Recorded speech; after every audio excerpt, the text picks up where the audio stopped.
I'd like to welcome to the stage the film's director, Kelcey Edwards, and the producer, Debi Wisch. I would also like to invite up to the stage film's participant, Jenna Gribbon, Gisela McDaniel, Lisa Corinne Davis, and Chris Watts. Thank you so much again, everyone. I'll let Debbie, would you like to thank everyone? Go ahead. Okay. I almost feel like saying anyone who worked on the film, helped support the film financially, starred in the film, or kind of talked us off the cliff through the course of production, stand. But I want to give a couple shout outs. First to my amazing husband, Stephen, who tolerated me as I worked around the clock with Kelcey, making my first producer film on my own and her directorial debut. So to my husband, Stephen, and to Kelcey's husband, Ben. I also want to thank my incredible assistant, Melissa Gleason, who is now served as a production assistant of the highest order on 2 films. My dear friend, Allison Berg, who I lured into the film business, and it was one of the smartest early decisions I made on this film. She's been an unwavering source of connectivity and class and support in every single way. Our shared work husband, Andrew Murr, who has kept us sane and wise and sound on every level. Sebastian Lasosa Rogers, his first cinematography feature-length film. Inez Fogelvang, our co-editor. James Solomon, Andras Santos, who was an advisor on our film. Colton Fordyce, who did the incredible motion graphics. Gada Durgam, Sarah Arison, who really supports so many emerging artists and young artists, and it was an honor to have you on board. A few cast members who aren't on stage are here. Hilde Lynn Helphenstein, also known as Jerry Gagosian. Cesar Garcia Alvarez. The brilliant art dealer Anton Kern, the fierce collector Ilan Neves, and also the mayor of Bushwick, Nick Cueva. And James Solomon, who introduced Kelcey and I, and has also been an incredible source of support throughout the film. And Happy birthday, James, by the way. Oh, and I think first and foremost, we need to thank Nenev Laura Minier, who is the editor on the film. And if in a film about disruption and making things, I feel like a hypocrite not having the person who actually took all the material we gathered and made it into something. So I think, Nenev, you should just come up here. And I'd also like to invite up Sebastian, our DP, who is in the trenches with me, traveling and filming this. And what an extraordinary accomplishment to make such a beautiful film. So thank you, both of you. And thank you all for being here. You missed the storm. That was really gracious of you to thank. You know, they take so many people to make a film, and that was really lovely. So, Kelcey, you come from the Texas art world, from the curator gallery world.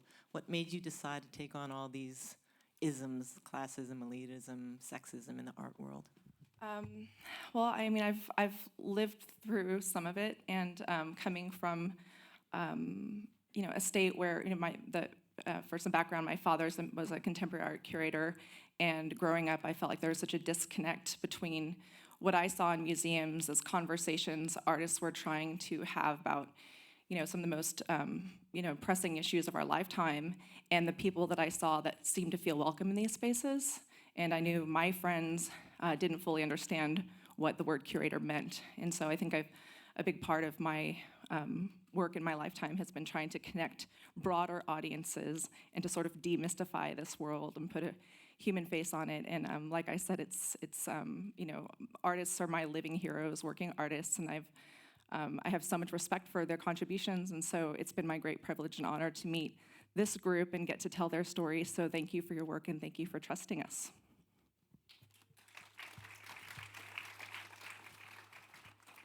And Debbie, you are an Emmy-nominated producer. You did The Price of Everything, which also tackled the art world.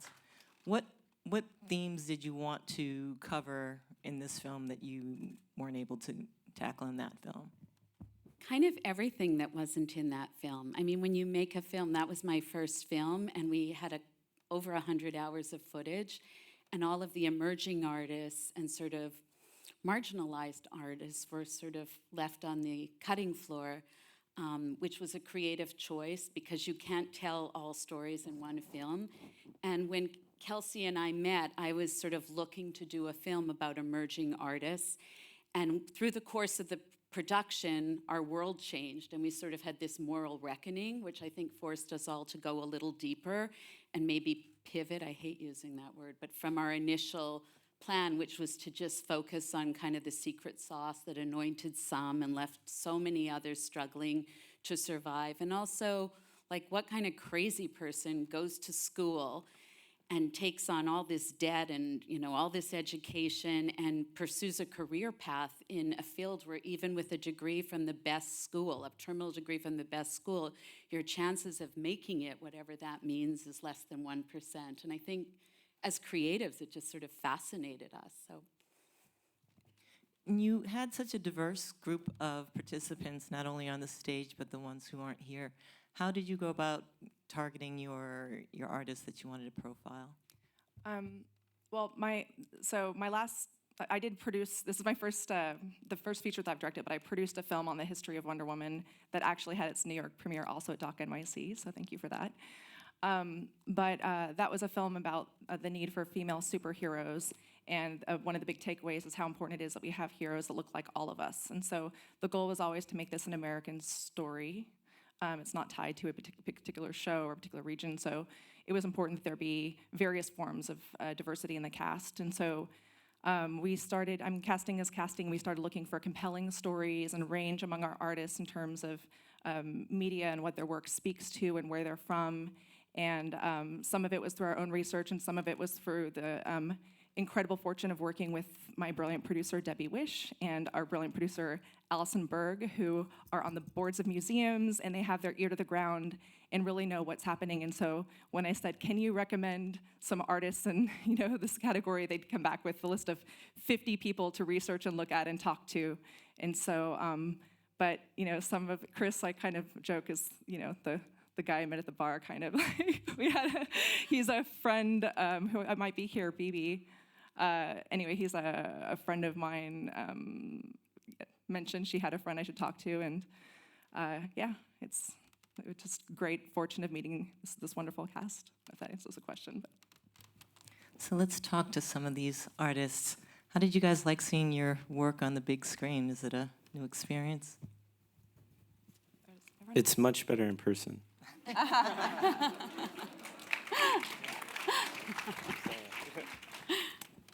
So Chris, since you got the quips here, given your experience at Yale and outside of Yale, what do you think is the value of an MFA? Start with an easy one. Yeah. There's a lot of value for an MFA, especially those who want to continue teaching. The community is wonderful. A lot of my peers that I came in contact with during my time, I'm still very close friends with them. Some of them are probably here today. It just depends on the individual. I don't think these programs are necessarily built for people who look like me. And so to kind of navigate those systems can be kind of treacherous for some of us. And it's maybe we shouldn't be there, maybe we shouldn't be there, but it depends on what kind of situation you're given at that specific time, So you're kind of alluding to the need of community and the importance of having that support system. And Gisela, you grew up as an Indigenous person in a pretty all-white town, and so you're used to the hostilities of those rarefied spaces, or those spaces where you're the only. Can you talk about the importance of building a community to support you, and also what it meant to have Cesar put you in his show? Yeah, so community has always been one of the biggest aspects of my practice. I think that's the core of everything. Everybody I paint from the beginning of this project I've been working on and moving to Detroit has all been people I met at bars and people I met at events that it was all like-minded folks that were genuinely just my friends and people that I felt safe with. And Cesar was absolutely somebody I feel safe with and cared for, and finding spaces of care in the art world is something that isn't always there. So when I find that, I'm like, okay, you're my friend. Like, you can be real with that person, you can be honest, and to have that space to speak your mind and tell your story is incredibly important, because art is history to me. So, and I'm dealing with other people's stories, so I need to make sure that where I am and where I'm putting my work is safe for everybody, because it's not just about me, it's about my community. So.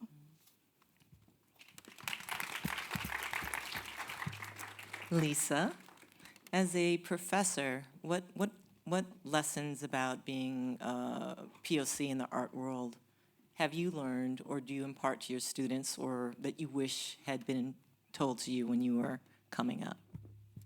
I mean, it's a rarefied place. When I started teaching at Yale, I mean, there was one other African-American professor, but I was an African-American woman teaching predominantly white students, and that was a difficult place to navigate at times, because my lived experience was different, and there wasn't that much interest at that time in that difference. I was happy to be at Yale at a time where a sea change happened, and a whole slew of African-American artists came in, and the dialogue changed, and the community changed, and it was really wonderful to watch those students, which I think is the benefit of an MFA program, create their own community, support each other through the process at school and onwards out into their professional careers. So, as Chris says, I think community is super important. I don't know when the MFA got confused with an MBA. I don't know what year that was, but that's a confusion that has to stop. And Jenna, your artwork often you're dealing with intimate moments and kind of challenging the viewers on their voyeurism, trying to make them a little uncomfortable in being in that space. I don't know what my real question is. It's kind of, it has to do with seeing it so big on the screen. Does that, what did that bring up for you, or how do you feel about that?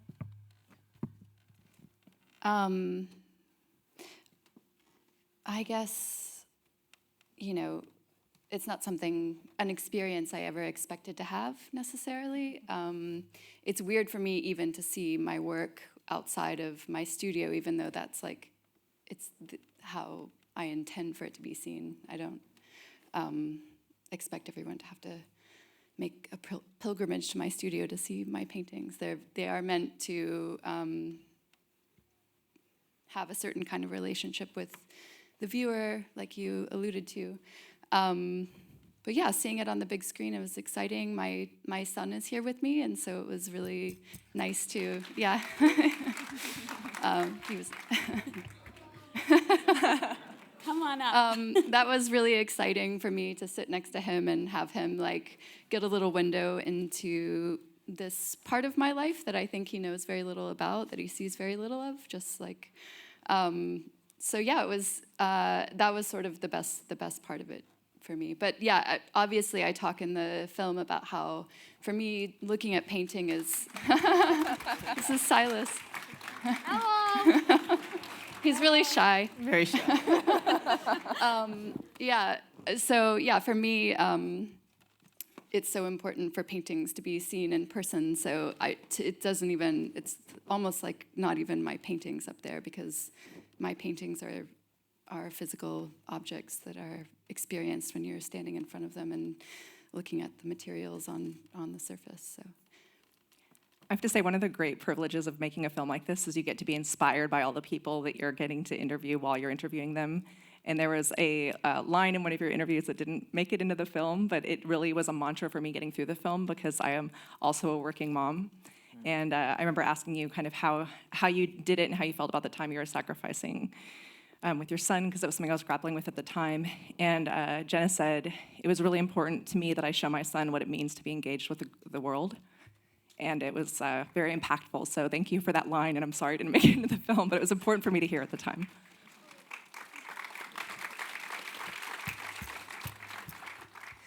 I'd like to talk for a minute to the craftspeople, the DP and the editor. Yeah, The makers.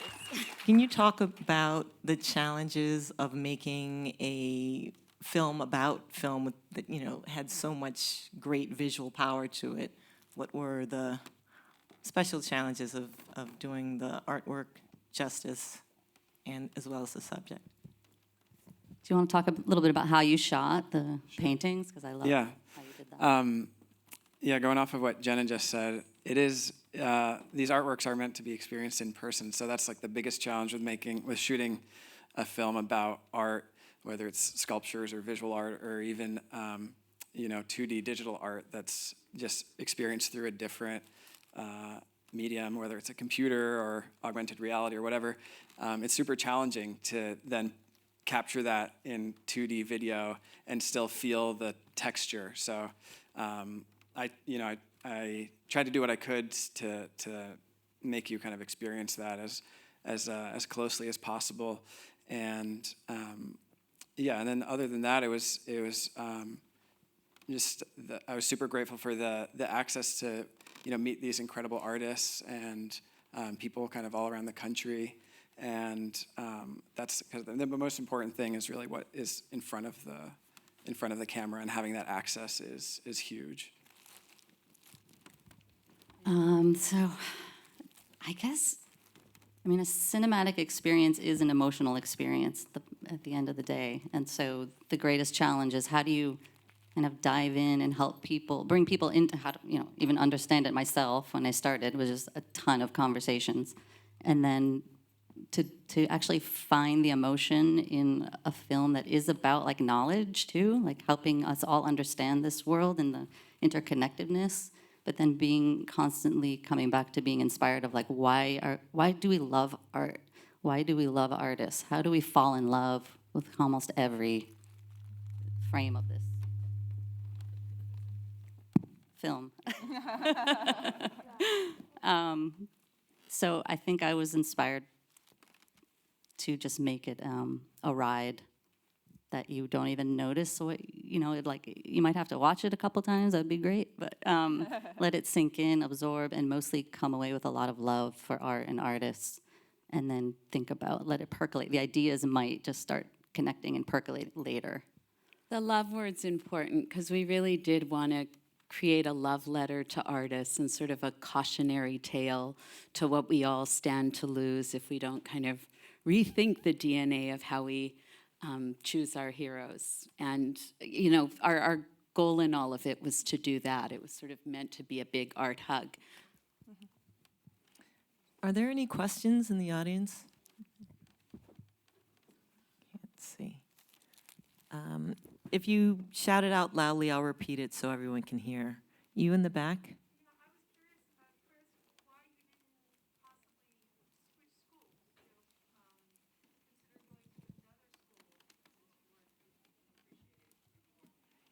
The question was for Chris, why he didn't consider going to another school after Yale.